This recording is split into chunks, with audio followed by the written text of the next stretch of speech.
Hi, everybody. I'm here today with Jay Coghlan. Jay Coghlan is the executive director of Nuclear Watch New Mexico, a Santa Fe based group that tracks the Los Alamos National Labs and related issues in the Southwest and across the rest of the world. Can you tell us a little bit about Nuclear Watch? I would describe Nukewatch as being like a watchdog organization, and we primarily watchdog the Los Alamos National Laboratory. But just because of the kind of institution that the lab is, it's led us into nationwide issues and even international issues concerning nuclear weapons, the related environmental issues, and cleanup issues. I myself have been doing this work for something like 33 years now. So a fair amount of it has, I've absorbed a fair amount just by osmosis in that time. Yeah. How'd you get started with it? Basically, there's a lot of reasons. But for one thing, I spent most of the 1970s up in little mountain town called Truchas, and I'd look across the Espanola Valley. I could see the lights of Los Alamos, and I was always wondering what was going on over there. And the specific issue that got me going as an activist was I heard that the laboratory was about to resume radioactive incineration, and I kind of had beginner's luck. I and others had that defeated within a year. That those issues should always be so easy, and but I just kept with it since then. So. All right. And can you tell us a little bit about what Nuclear Watch has been doing recently? Well, one of a number of things. First of all, we are able to claim, in collaboration with others, a rather significant victory in halting the planned release of up to 30,000 curies of radioactive tritium, which is a gaseous form of hydrogen and again radioactive. So that was going to be an intentional release of up to 30,000 curies of gaseous tritium. Another thing that we've been involved in is Nukewatch was co-plaintiff with three other organizations in forcing the Department of Energy's semi-autonomous agency, the National Nuclear Security Administration, in forcing them to complete what's known as a programmatic environmental impact statement on plutonium pit production. Okay. And pit production, I need to address that too. With a plutonium pit, we're not talking about a hole in the ground. I've seen it mistranslated that way. We're talking like the pit of a peach, the essential core.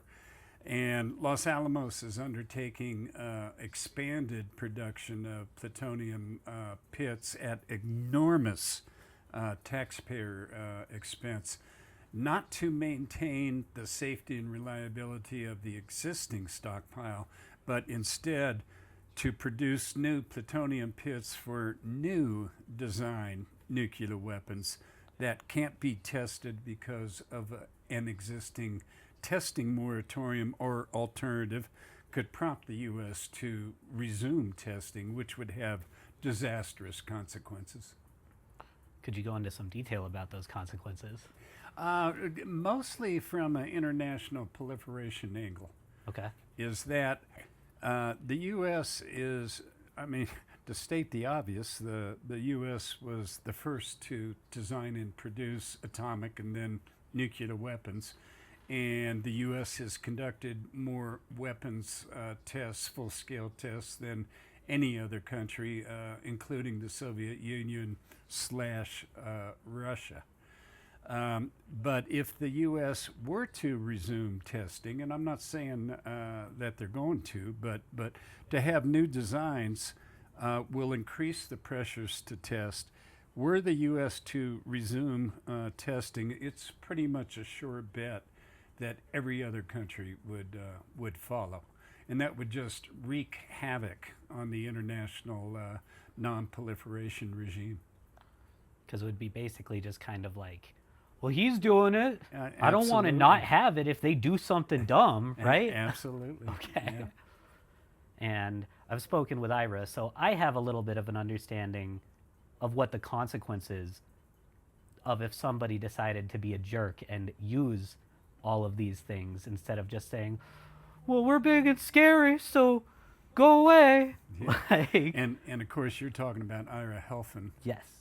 back from the brink, and also International Physicians for the Prevention of Nuclear War, which, by the way, that organization was the 1985 recipient of the Nobel Peace Prize. But yes, Ira Helfand, he is a doctor. My wife and I call him Dr. Bummer sometimes because, he sketches out what would happen in the event of a major nuclear weapons exchange. And to take it to the extreme, if there was all-out nuclear war between the U.S. And Russia, this would result in a nuclear winter. Because of all the residue it would throw up into the atmosphere, it would block out the sun. So that's your so-called nuclear winter. But up to 5 billion out of how many humans are there on this planet? 9 billion? 10 billion? Those sound like Yeah, something like good that. numbers.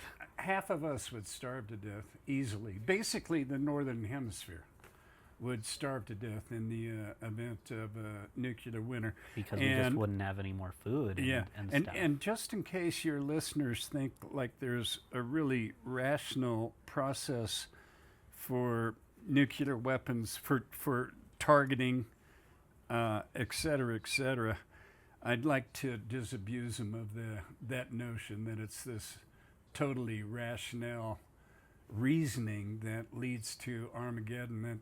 That's not true. That's not true. No, it seems at this point like it could just literally be like somebody is just like, that's it. Yeah. I've got a really bad day. Now everybody else is going to have a worse day. Yeah. And, Well, and it seems like it would take just that. Well, to give you an example, Kim Jong-un, leader of North Korea. Now, I'm not saying that he's not rational, but he has reasons to strut his nuclear stuff. And it's actually North Korean policy that in the event that he is killed and North Korean leadership decapitated, that they pretty much automatically launch a nuclear attack. That's their stated policy. Now, whether that actually happens, I don't know. But I want to cast blame on everybody, and very much including the United States.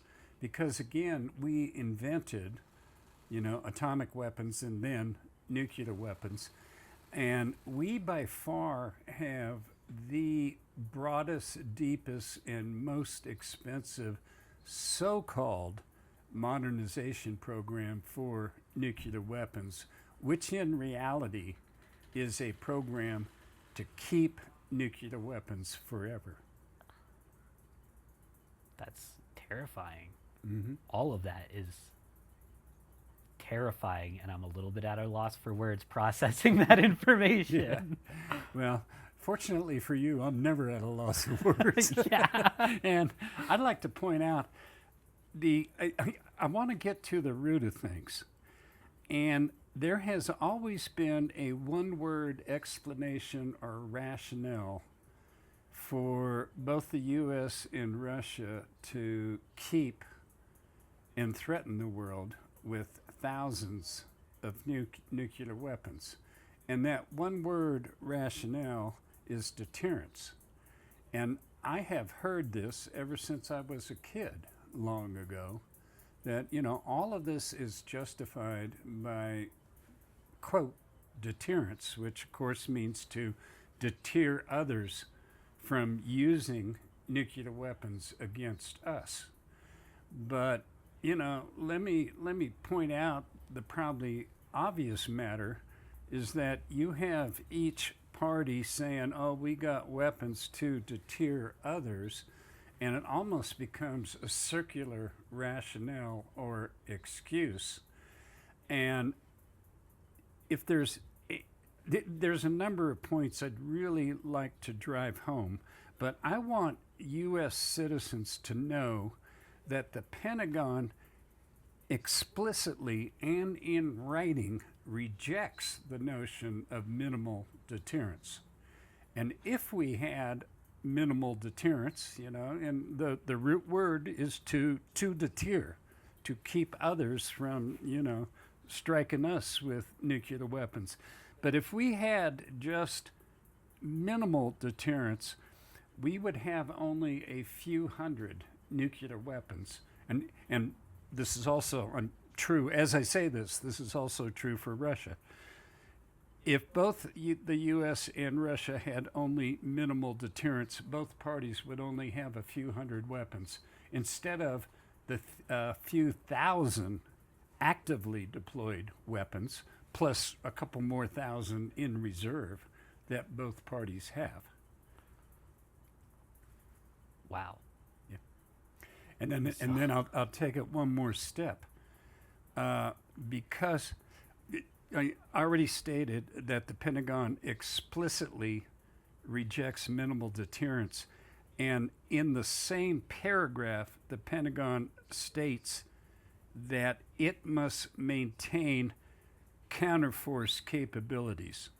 And here we get into nuclear weapons policy jargon. But this word counterforce is really loaded, really important. And what it means is the ability to, in a nuclear war, attack military sites and political leadership and centers of command and control.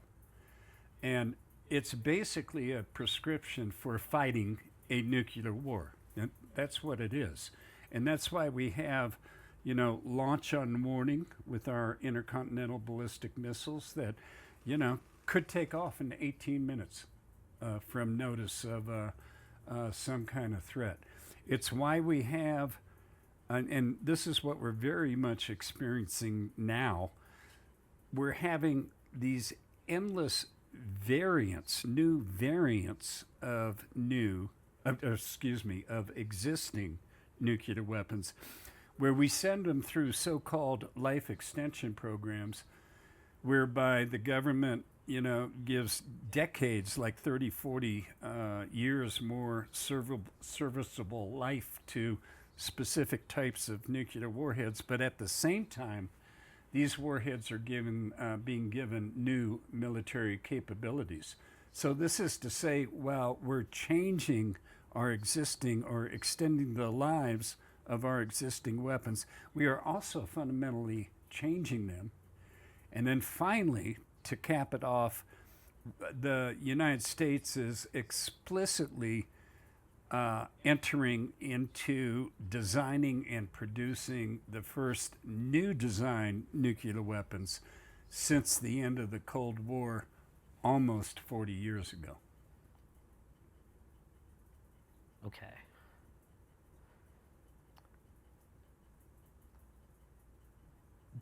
Do you have any idea why they would be making new ones as well, like a new design? There's a number of reasons. There's, it goes without saying that I have read a fair amount about nuclear weapons issues. And from the perspective of the nuclear weapons establishment, and I'm to a large extent, I'm using their language. They always want to give the president tailored options for how he might, or someday she, respond to a nuclear threat of some kind. And this gets into what I said just a little while earlier about endless variants of existing weapons and now new designs. So they kind of want to calibrate, and it's like this endless calibration of possible responses to threats. But I should quickly add the U.S. is threatened many, many times. So again, we get into this cyclical thing or spiraling thing of a nuclear arms race.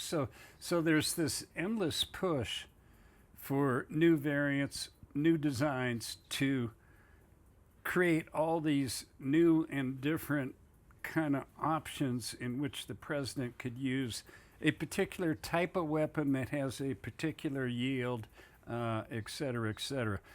I think all of that's unnecessary. We just need minimal deterrence as an interim step towards total nuclear disarmament. I would agree with that. Yeah. I would agree with that. Yeah. And I am much less educated about this than you are. Yeah.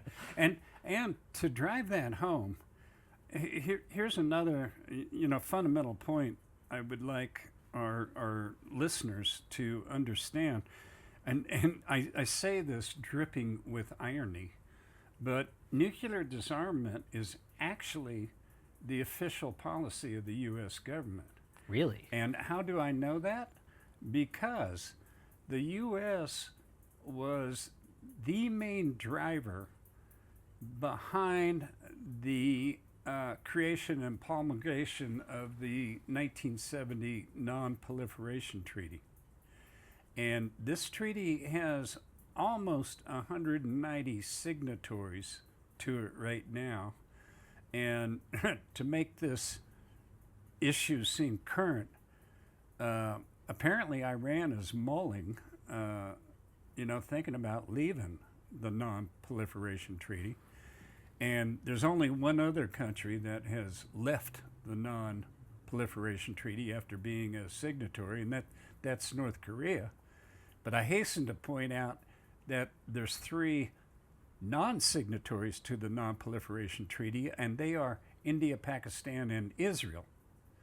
So there's quite a bit of irony in having Israel, who is a undeclared nuclear weapons power and who has not signed the NPT, to attack Iran over nuclear weapons. But that's a little bit of a tangent. I'm going back to global nuclear disarmament is actually the official policy of the United States government by virtue of what it pledged to and the other nuclear weapons powers in the 1970 Non-Proliferation Treaty. And the essence of that treaty, some people call it a grand bargain. The essence of that treaty was, and there were original 5 nuclear weapons powers back in 1970, U.S., United Kingdom, Soviet Union, France, and China. So those nuclear weapons powers, first of all, those that did not have nuclear weapons promised to never acquire them. Those with nuclear weapons, those 5 nations, promised to enter into serious negotiations leading to nuclear disarmament.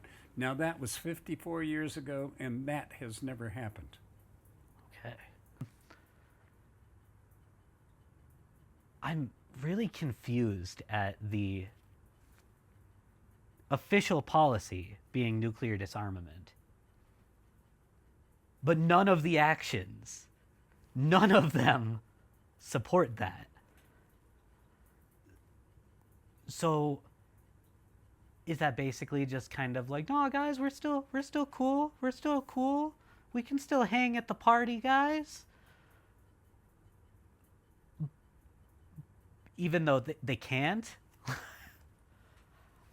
Well, I'll answer you starting with an anecdote. And this was perhaps 15 years ago. And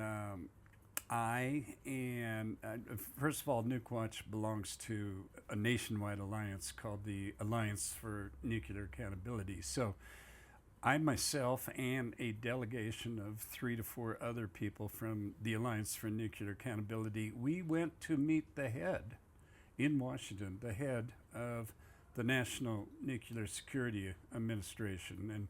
And again, That's a semi-autonomous agency within the Department of Energy. But we go to meet the head of the National Nuclear Security Administration at the Department of Energy headquarters in Washington, D.C. on Independence Avenue. And he comes down to the lobby, to escort us up to his office. And I've already met him a couple of times. He knew who I was.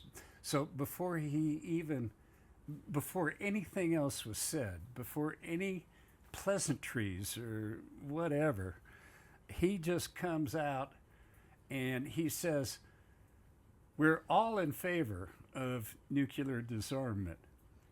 It's only a question of timing." And therein lies the rub, And, humanity missed a golden opportunity after the end of the Cold War. So I'm pointing to, well, first of all, I should point to 1987 when President Ronald Reagan and Soviet President Mikhail Gorbachev met in Reykjavik, Iceland, and they came very close to signing a nuclear weapons ban treaty. And what prevented them was, I'm not going to mince words here, were the lies coming from the Lawrence Livermore National Laboratory, and specifically Edward Teller, creator of that lab. Teller was lying to President Reagan about what the future capabilities of strategic defense, but ballistic missile defense, which then got nicknamed Star Wars. But Teller was given lying and these really inflated claims that he was making about the efficacy of Star Wars. And so this caused Reagan to hold out for Star Wars, which to Gorbachev was a deal breaker. So we came this close to a nuclear weapons ban treaty in 1987. Now, I say this, first of all, with some venom, but it's also to make a point. You asked me kind of what drives this spiraling arms race.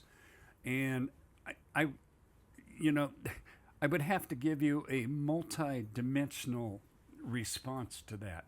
But one of the drivers is the American nuclear weapons labs themselves. And to wit, there's 3 of them.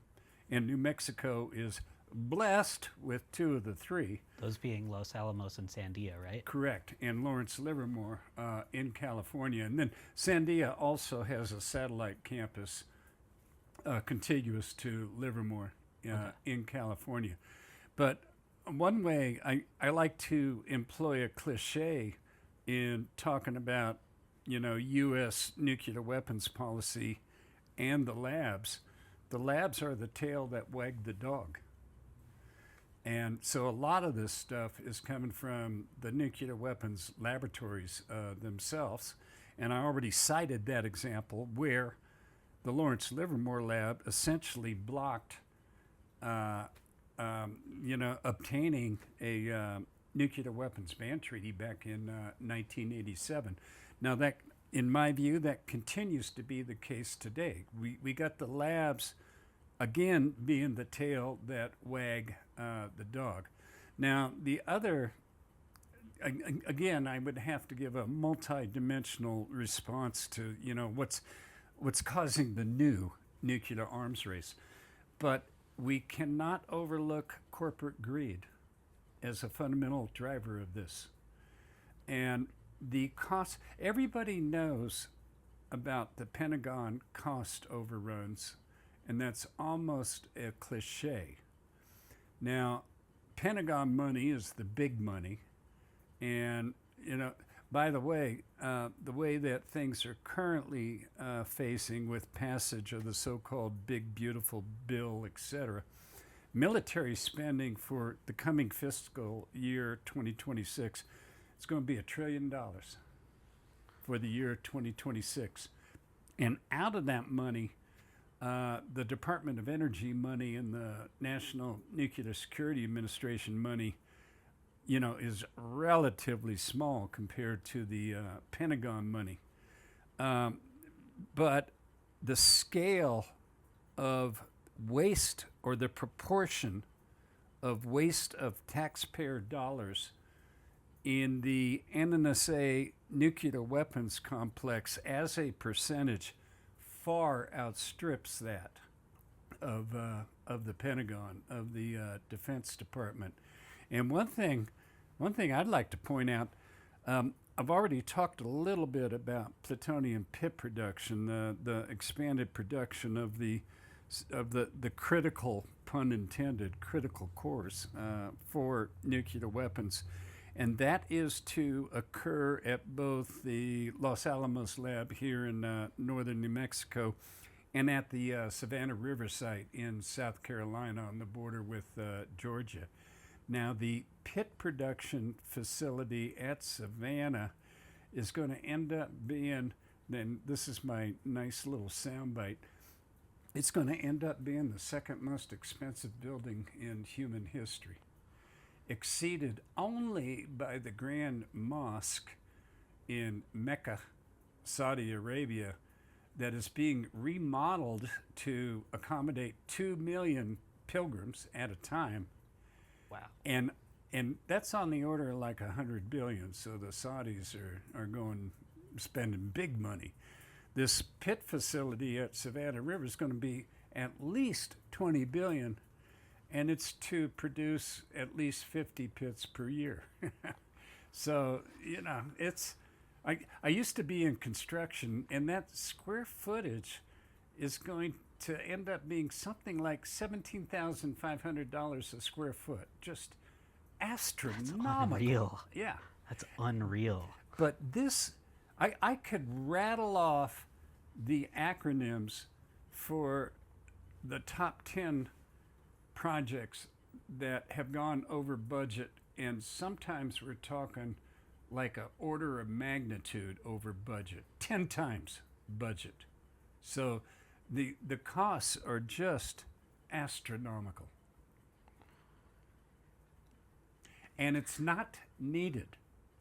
If I may, I'm using plutonium pit production, which is actually probably the single most important issue within the NNSA nuclear weapons complex. So it's probably the best example to talk about.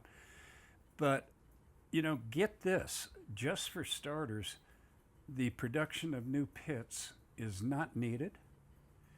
In 2006, independent scientists came out and concluded that plutonium pits last at least a year. And I hasten to add, they did not give them an expiration date. They're saying they last at least, did I say a year? I meant a century. Oh. They last at least, yeah, At I least. better clarify that.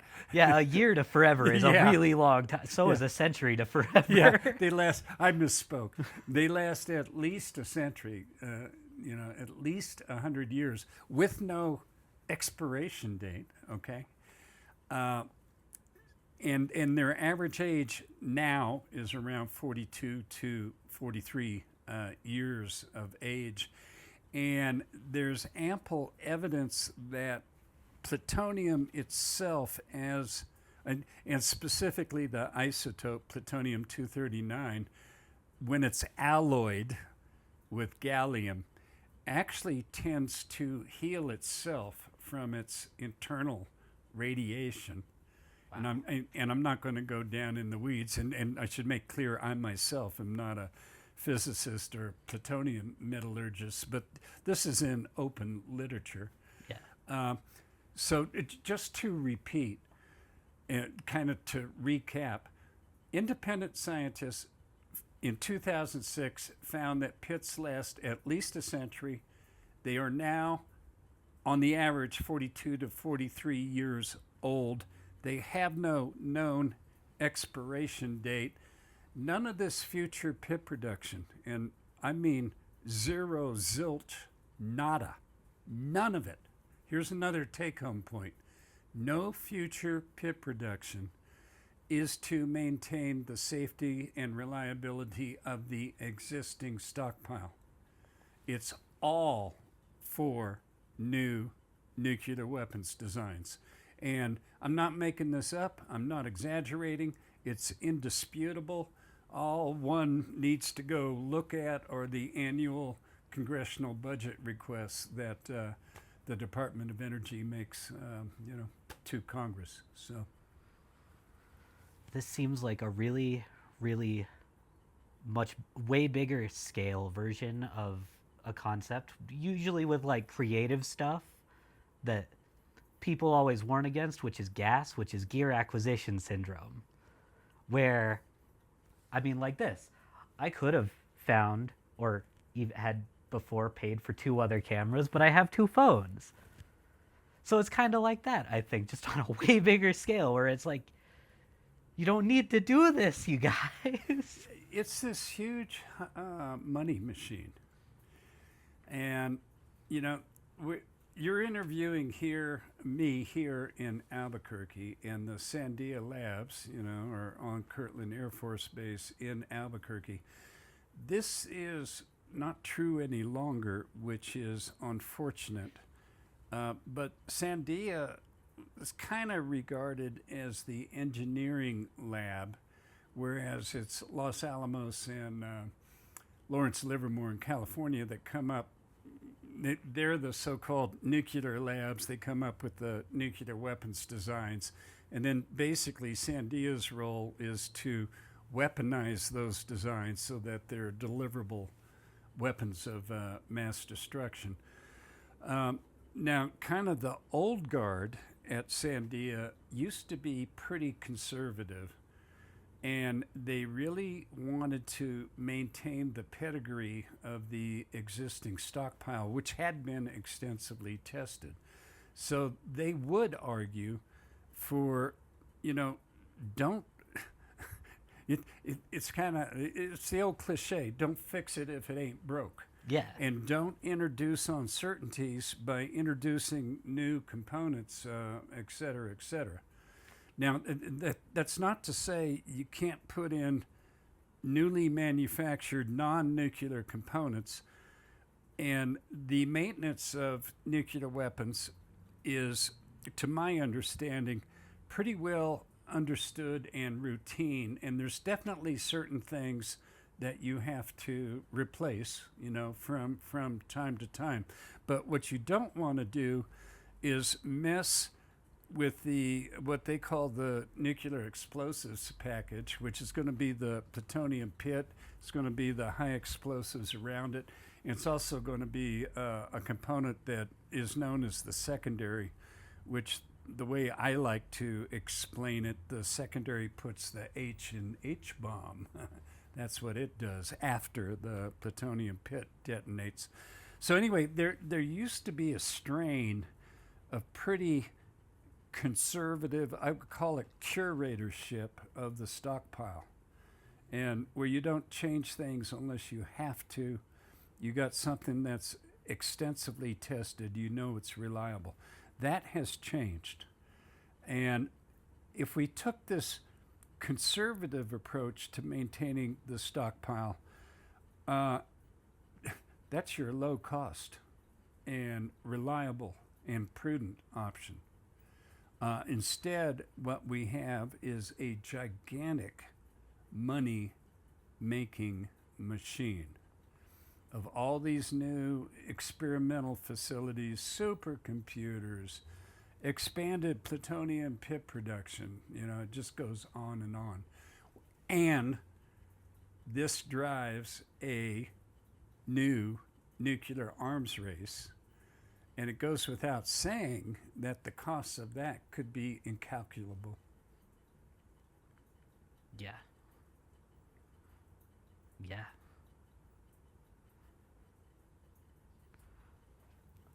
When we talk, I'm going to change the subject a little bit because I just don't know how to respond to that information. I'll probably have a response like in 3 days after I've had time to sit with this information. But when we talk about especially the nuclear disarmament and just this whole topic, there's a lot of people that are regular people that, well, I think in New Mexico, where it's always just like an ever present in the background kind of thing that is just due to existing, we kind of stop thinking about at some point. But it's also, I think, a lot of people don't want to even think about it because it's another big existential thing that's almost too big when we can't afford to get groceries and stuff sometimes. And then there are the people that if you do bring up this topic, even in like a regular conversation, they immediately just dismiss it because of the big money making thing. And so they're like, it'll never happen. It makes too much money, and then there's no more conversation. What's your take on that and how to deal with those situations and those people?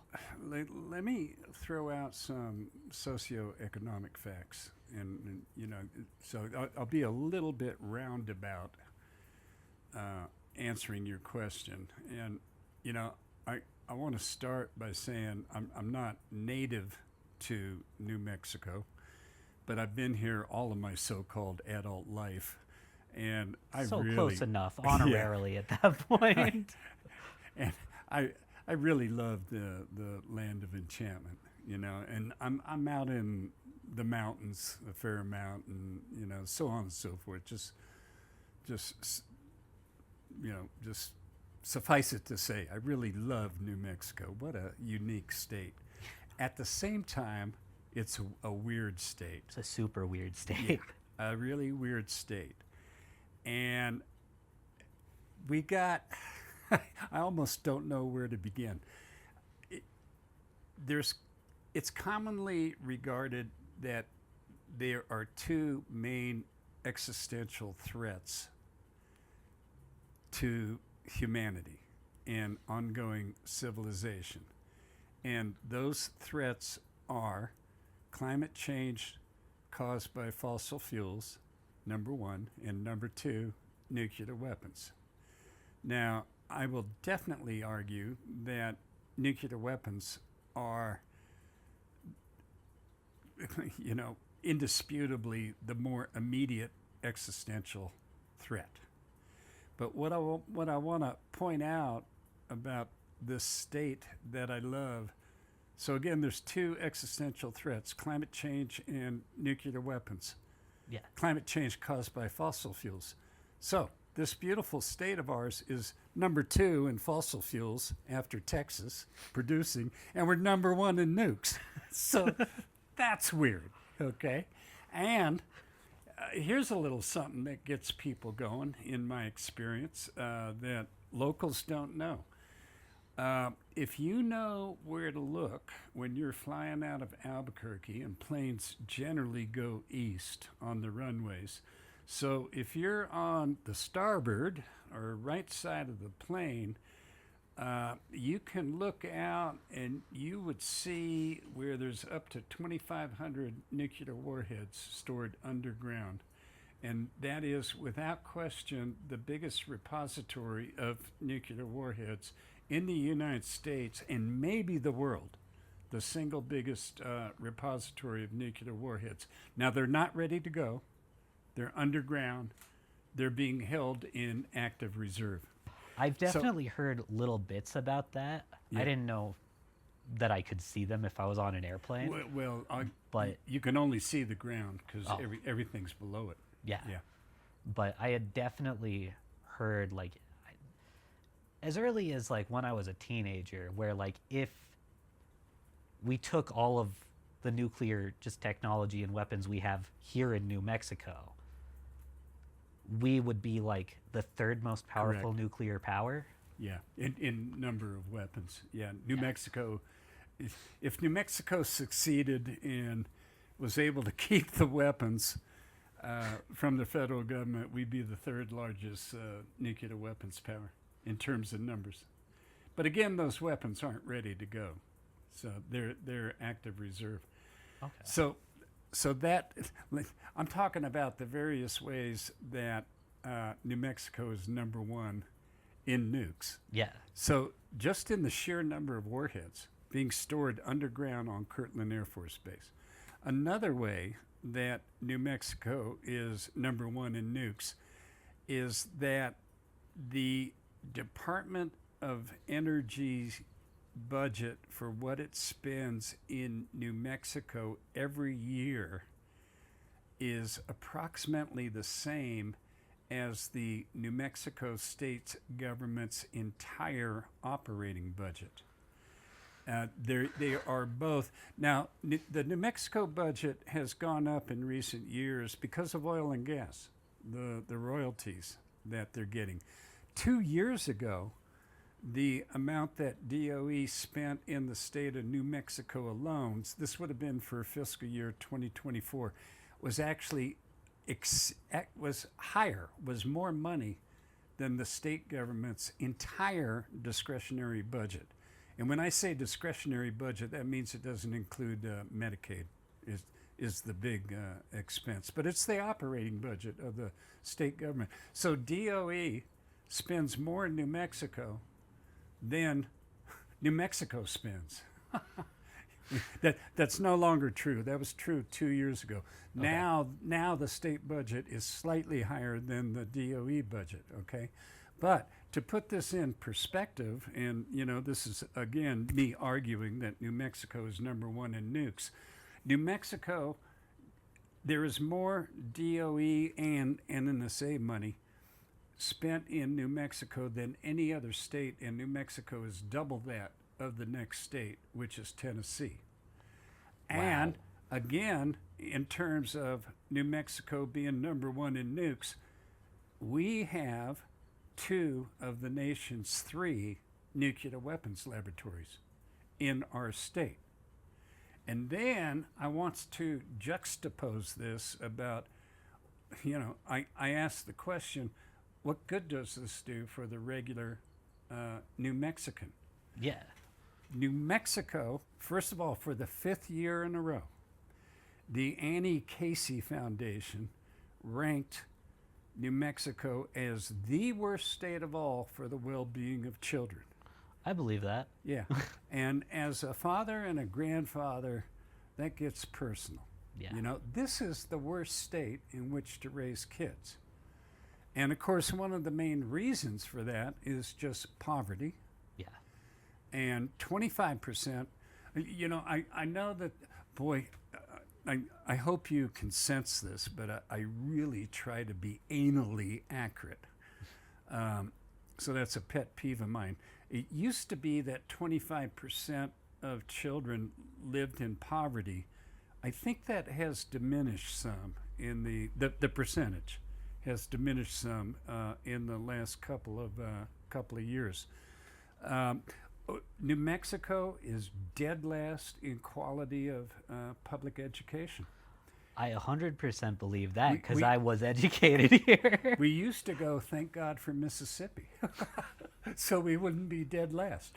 And Mississippi, I don't know the details, but somehow, and apparently it's this one heroic person, but again, I don't know the details, but Mississippi, over the last couple of years, has been able to raise the quality of its public education. So now New Mexico is lowest of all.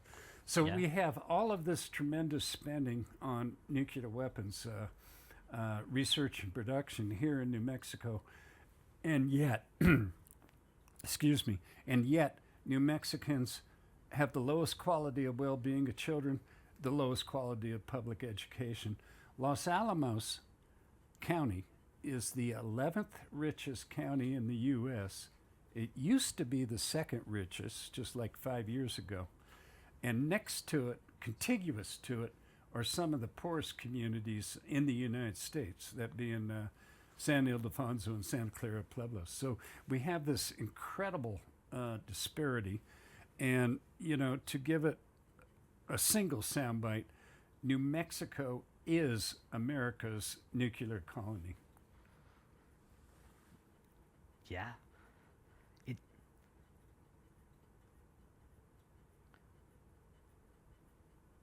I'm trying to figure out how to word this question, and I'm trying to focus it in my brain. There's no arguing about us being the lowest because again, like I think I've learned way more about everything since I left school, and I was a high school dropout before I eventually went to college. On that same thing, there's a bunch of stuff that they just neglect to teach us. I don't know if that has to do with standards or anything like that. All I know is that it's like, if somebody hadn't told me outside of school on on like a personal thing, I wouldn't have known that the Manhattan Project happened here in New Mexico until I was an adult. I learned it from a person that invited me to go with him to the Trinity site when I was in 8th grade with a bunch of other people that we knew. And I think about that a lot, especially as I'm making these, because that's crazy. That's crazy that I, born and raised here in Albuquerque, had no idea of our own history. I've been told like 4 different times throughout school about Billy the Kid. Yeah. But I did not know Trinity was a place Yeah.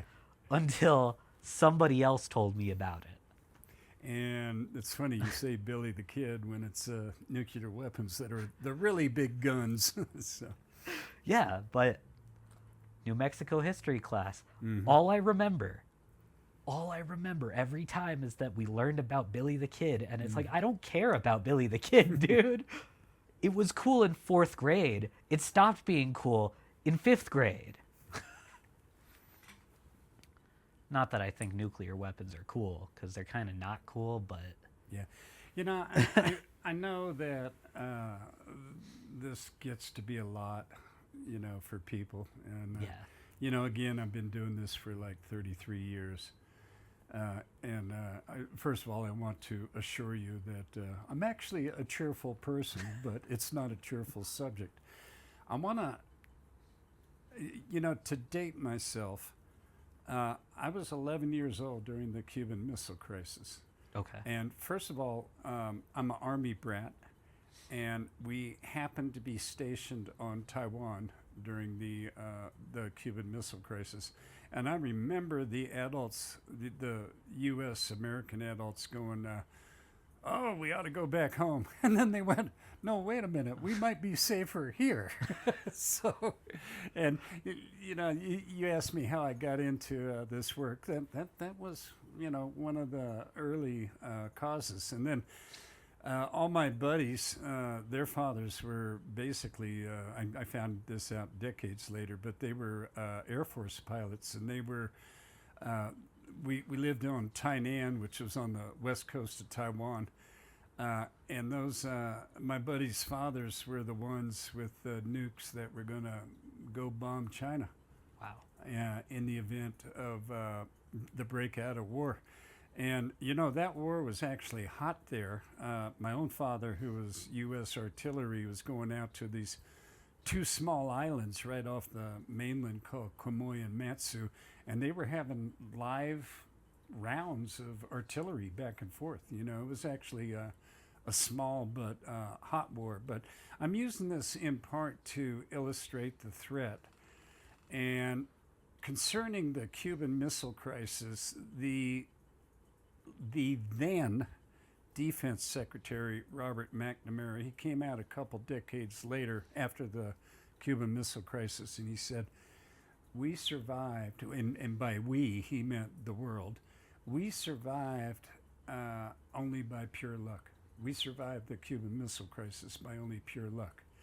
And, you know, it's a cliche, but luck is not a sustainable strategy.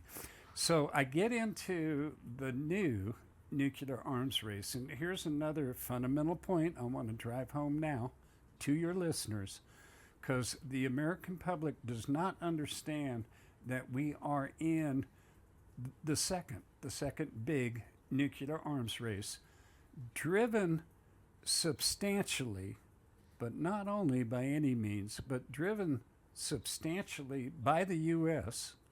with its massive $2 trillion modernization program.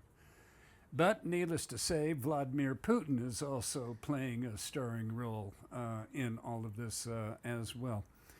But in some respects, with the possible exception of the Cuban Missile Crisis and also the crises over Berlin, and then we had a pretty serious crisis that the American public doesn't even know about in 1983. With those possible exceptions, the nuclear arms race that we're in now is arguably even more dangerous than the first one. And the reasons are, back in the good, bad days, it was a bipolar world. And I like using that as a pun. Bipolar in the sense that it was just the U.S. and the USSR, but bipolar also in the sense that it was crazy. And, you know, the phrase that was used was mutually assured destruction or mad. And indeed, it was mad. But the so-called good news back then was there were only two serious nuclear actors, the U.S. and USSR. Now we got 9, which just makes it more variable and more complex. Yeah. So there's that. Then we also have new hypersonic weapons and cyber weapons, which we didn't have back in the Cold War, in the first arms race. And then what really concerns me is the rise of artificial intelligence. And I think we're looking at a situation in which there'll be more and more increasing command and control of nuclear weapons by artificial intelligence. And what I fear, twice the instincts of kind of mid-level Soviet commanders kept us from launching into nuclear apocalypse. And it was kind of gut instinct, etc. So what's going to happen when artificial intelligence sidelines human instinct? That's a good question that everybody should be asking. Yeah. All right, I've just been informed that my camera battery is low, Uh-huh. so I'm going to make this a little bit more cheerful now. Yeah. That'll lead us in, I think, more towards finishing up. The upcoming Trinity Remembrance event on July 13th. This is the 4th one, right? No, 3rd. The 3rd one. Okay. You worked with the Archbishop to get it all started. Yes. Okay. Do you want to say anything about why you started it and why you chose the last few years to start it? Yeah, I'll give you a couple of reasons. You know, roughly a decade ago, I came to the conclusion that we nuclear weapons or anti-nuclear weapons activists were getting creamed politically. And ironically, that is ever since Obama. Under George W. Bush, we defeated every single major nuclear weapons proposal that he had. 4 or 5 major proposals. We defeated them all. That stopped with Obama. And specifically when Republicans in the Senate rolled him, extorted him for ratification of the New START Treaty in 2010. And he pledged to $88 billion in modernization as a condition, as a Senate condition for getting that ratified. Well, that $88 billion has since metastasized to $2 trillion. Now, I'm still trying to answer your question. I came to the conclusion that we anti-nuclear activists were getting creamed politically ever since Obama. And so I consciously sought out a higher power, and that was the Archbishop John Wester. Okay. And ever since, we've become just really good colleagues and friends, and et cetera, et cetera. And then also on a kind of funny note, so he and I have been going to Japan. It'll be the 3rd consecutive year coming up this August. And because we were going to Japan for the bombing anniversaries on August 6th and 9th, we came up with the idea of doing something for the Trinity test anniversary because we weren't going to be in the United States for the bombing anniversaries. So, and now this has gathered a life of its own, and we're looking at the third commemoration. Okay. Cool. And it's still recording, right? It hasn't shut off? Okay, cool. To wrap all of this up, do you want to say anything to really convince people to come out to this event and the Back from the Brink kickoff event on the 12th? Yeah, I always, for starters, I want to appeal to younger people such as yourself. And I like to get a little dramatic, and I like to say that my generation is ripping off your generation. And there's so many ways that is happening. And count the ways. The big, beautiful bill was just passed with $4.5 trillion in tax cuts for the ultra-rich. Student debt, that's another way that you youngsters are getting ripped off. Are you going to have Social Security when you're going to need it? None of us think we are. Yeah. None of us think that. You're getting ripped off. And on top of this, on top of all these ways that you're getting ripped off, on top of it is a $2 trillion program that they have. I think it's genius on their part. They're using the word modernization. And who can argue against modernization? I'm saying it's a nuclear weapons program, a nuclear weapons forever program. And it's going to have costs that go way beyond money because we have a spiraling nuclear arms race going on.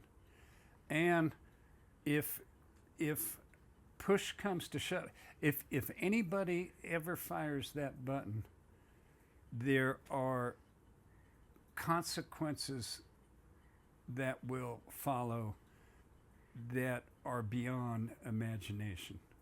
I mean, it's just terrible, terrible, terrible. As the saying goes, the survivors would envy the dead. So I really want to motivate young people to get motivated about this. And just for starters, you can be introduced to these issues at this commemoration that we're going to have July 13th. Okay. Well, everybody should come to those events. And Jay, thank you so much for your time. Yeah.